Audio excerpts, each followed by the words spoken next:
There is a saying in the villages of Punjab that my grandmother used to whisper to me whenever I got impatient with the world. Sabar ka phal meetha hota hai. The fruit of patience is sweet. I didn't understand it as a child. I thought it was something adults said to keep children quiet. Something weak people told themselves to feel better about being wronged. But then I heard the story of Zara Bibi, and I understood. This is not a fairy tale. There are no jinn here, no magic lamps, no enchanted swords. This is a story about land, about a woman's name written on a piece of paper, and about what happens when the people who are supposed to protect you become the ones who take from you. This is a story about silence, and what silence, properly kept, can do to a man who thought he had already won. In a district of Sindh, not far from the banks of a river that flooded every monsoon and retreated every winter like a sulking uncle, there lived a farmer named Ghulam Nabi. Ghulam Nabi was not a wealthy man by the standards of cities, but by the standards of his village, he was comfortable. He owned 3 fields, and in that part of the world, 3 fields was everything. It was a daughter's dowry, it was a son's dignity, it was the difference between eating bread you baked yourself and eating bread you begged for. He had 2 children. A son, Tariq, broad-shouldered, loud at weddings, the kind of man who laughed with his whole chest and borrowed money with the same enthusiasm.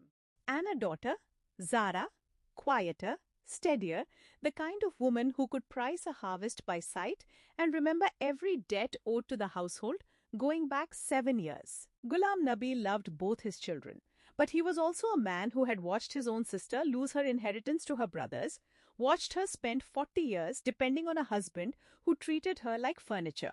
He had felt the shame of it. He had promised himself his daughter would not have the same fate. So when he sat with the village notary and had the papers drawn up, when he put his thumbprint beside his name with the seriousness of a man signing a treaty, he divided his land equally. 1 field and a half to Tariq, 1 field and a half to Zara. He told both of his children. He said it plainly at the dinner table with a cup of tea in his hand and the lamp burning between them. Tariq nodded. Zara said, "Thank you, Baba," and Ghulam Nabi died 8 months later in his sleep without pain, the way good men are sometimes allowed to go. The funeral had barely ended before it began. It started small, the way these things always do. Tariq mentioned casually to the men sitting outside after the burial prayers that he would be managing the family land, that he would make sure everything was taken care of, that Zara, being newly married and living in her husband's home, wouldn't need to worry. Zara was standing just inside the doorway when she heard him say it. She said nothing. A week later, Tariq went to the village land records office. He didn't forge anything. He didn't need to. He simply presented himself as the family's representative. He paid a small fee. He had the cultivation rights for both parcels registered under his name, with a note that said managing on behalf of family. It was not legal, but it was done. And in that village, what was done was often more powerful than what was legal. When Zara heard, and she heard, because her mother's cousin worked near the records office, she went very still. Her husband Imran, a decent but cautious man, said, "Should we do something?" Zara said, "Not yet." He looked at her. She was folding laundry. Her hands didn't stop moving. "Not yet," she said again, and her voice was the same temperature as the room. In the second year, the price of wheat rose.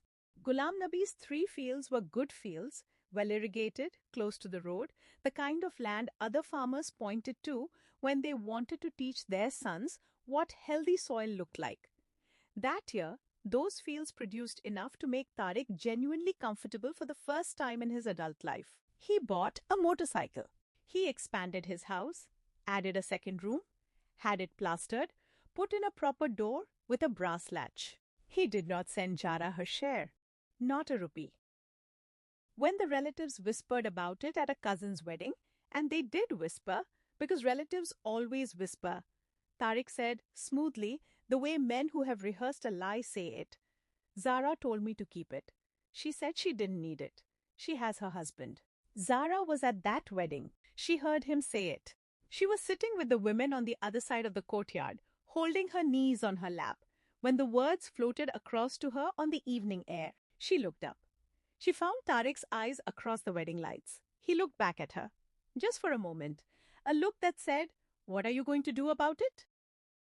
Zara looked down at the child in her lap. She smoothed the little girl's hair.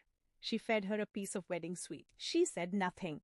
Her mother, sitting beside her, touched her arm. "Beta." "I know, Amma," Zara said softly. "I know." And her mother, who had lived 60 years in that world and understood certain things that cannot be put into words, squeezed her daughter's hand and said nothing more. Let me tell you something that the people who tell these stories sometimes forget to say. Zara's silence was not weakness. It was not resignation. It was not the silence of a woman who had accepted her diminishment and made peace with it. It was not the silence of someone who didn't know her rights or didn't feel the burn of injustice or had decided that her brother was more important than what was owed to her. Her silence was a structure. It was a building she was constructing, brick by brick, in secret. Because Zara had understood something about her brother that he had not understood about himself. Tariq was greedy, but more than greedy, Tariq was impatient. He wanted comfort now. He wanted to be seen now, to be respected now, to expand now. He didn't plan. He moved. He acted. He spoke. And men who move without thinking leave tracks. In those 3 years, while Tariq spent and boasted and borrowed against the land's future yields, Zara was doing something else entirely. She was collecting paper. Every time a relative mentioned something Tariq had said about the land, she wrote it down. The date, the witness, the words. She had a notebook, small and covered in plain cloth, that she kept in the lining of a winter shawl. She had her father's original will, the real one, the notarized one, photographed on her phone and sent to 3 different people in 3 different cities. She began quietly, without drama, consulting a woman named Advocate Rubina in the city, a lawyer who specialized in women's inheritance cases, who had a small office with certificates on the wall and a manner so calm it felt almost cold, and who charged reasonable fees because she had been through this exact situation with her own family 20 years ago and had decided to spend her life making it easier for others. Zara made 4 trips to that office over 18 months. Each time she told her husband she was visiting a school friend. Imran suspected something, but he was a man who had learned to trust his wife's judgment, so he said nothing and made sure there was money in her purse when she left. She was also watching the land. Tariq had registered the cultivation rights under his name, yes, but he hadn't done everything correctly. There were discrepancies in the paperwork, a date that didn't match, a witness signature from a man who, as it turned out, had been in another city on the day the document claimed he was present. Small things. Things that only someone who had been patient enough to look very carefully would ever find. Zara found them. In the 3rd year, Tariq made his mistake. He decided to sell half a field. It was not one of his fields. It was one of Zara's fields. The western one, the one closest to the road, the most valuable one. He found a buyer, a businessman from the city who wanted land to build a small warehouse. The price was good. The papers were drawn up. The sale was 2 weeks from completion when Zara moved. She did not shout. She did not go to her brother's house and confront him with tears and accusations. She did not call the family together for a dramatic scene in the courtyard the way it happens in television dramas. She filed a civil suit. Advocate Rubina filed it on a Tuesday morning, and by Tuesday afternoon, a court notice had been issued, and by Wednesday, the land registry had been flagged pending resolution of the dispute, and the sale to the businessman had been, politely but firmly, suspended. Tariq received his copy of the notice on Thursday. His wife said later that she had never seen his face do what it did when he read that document. She said it was like watching a man realize that the ground he had been standing on for 3 years was not ground at all. It was a trapdoor, and someone else had been holding the latch the whole time. What happened next was very South Asian. The family had a meeting. Not in a courthouse. Not with lawyers present. In the courtyard of the family home, the old home, the one Ghulam Nabi had built, with the neem tree in the corner that dropped its bitter leaves into everything, and the cracked step at the entrance that no one had ever fixed. Uncles came, aunts came. The village elder, a man named Haji Sahib, who had mediated 30 years of local disputes and could smell a losing position from across a room, came and sat in the best chair. Tariq came with arguments. He came with the language of tradition, the idea that a brother manages, that a sister's share is taken care of, that family doesn't go to courts, that Zara was embarrassing everyone by doing this publicly, that their father would have been ashamed. He said that last part with great feeling. He looked at his mother when he said it. Their mother looked at the floor. Zara let him finish. Then she opened a folder. She placed her father's will, the original, notarized will, on the table between them. She placed the photographs. She placed the land records with the discrepancies highlighted. She placed a printed copy of a law that had been passed some years ago regarding women's inheritance rights with the relevant section underlined in red ink. She placed, last of all, a handwritten list of every harvest yield from the 3 fields over the past 3 years, cross-referenced with the market price of wheat in each corresponding season, with the total amount owed to her calculated at the bottom. She had done the math carefully. She had checked it 3 times. She looked at Tariq. She did not look angry. She did not look sad. She looked like a woman who had been waiting for a very specific moment, and the moment had arrived exactly when she had expected it to. She said, "Bhai, I don't want a fight. I never wanted a fight. Baba gave me what was mine. I'm asking for what was mine. If you give me what was mine, the land and the 3 years of yield that belongs to me, I will withdraw the case. We can sign a new agreement in front of Haji Sahib and everyone present. I want nothing more than what was written, and I want nothing less." Silence. Haji Sahib looked at the papers. He was not a young man and not a naive one. He had seen cases like this go badly for everyone. He had seen brothers and sisters who never spoke again.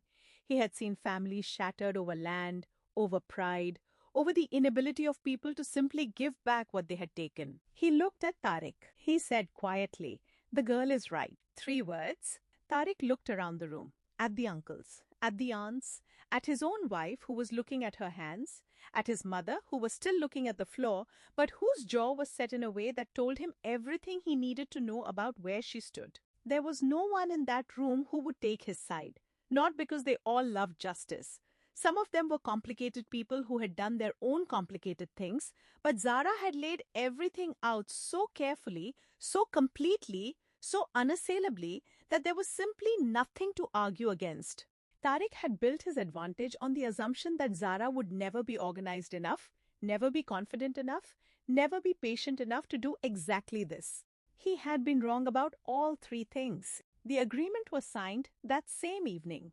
The land was formally transferred, the western field and half of the northern field into Zara's name. A payment was arranged for the 3 years of yield, spread over installments that Tariq could manage without destroying himself entirely. Zara had not asked for interest. She had not asked for humiliation. She had asked for what was hers. The case was withdrawn. Tariq and Zara did not become close after that. That would be too neat an ending for a true story. And this story, though told in the manner of a parable, is true in everything that matters. They became civil, careful, the kind of siblings who attend each other's family events and speak to each other with a politeness that has a small, permanent distance in it. Some losses cannot be repaired, but they can be accepted, and they can be survived. Zara took the western field, the good one, the one near the road, and she leased it to a young farming couple who paid her quarterly. With the income, over the next few years, she put her eldest through secondary school, helped her husband expand his small textile business, and eventually built a proper room onto their home with a ceiling fan and a window that faced east. Nothing dramatic, nothing cinematic, just a life that belonged to her. People in the village still talk about Zara, not the way they talk about heroes in stories, not with the reverence people give to someone who fought loudly and dramatically and made everyone know about their victory. They talk about her the way you talk about someone who quietly understood something that most people don't. They say, "वो छुप रही, लेकिन बहरी नहीं थी." She stayed silent, but she wasn't deaf. There is a kind of patience that is surrender. The kind that says, "I have no power, so I will accept my powerlessness." The world asks women for that kind of patience constantly, and it calls it virtue. But there is another kind of patience, the kind that says, "I see exactly what is happening. I am not going to react until I am ready. I am going to use this time to build something that cannot be argued against." That is not weakness. That is the most dangerous kind of strength there is, because rage announces itself. Anger shows its hand. A person who acts in hot emotion gives their opponent time to respond, to lie, to reframe. But 3 years of quiet preparation, 3 years of documents and photographs and consultations and careful, meticulous record keeping, by the time that lands on a table in front of you, it is already over.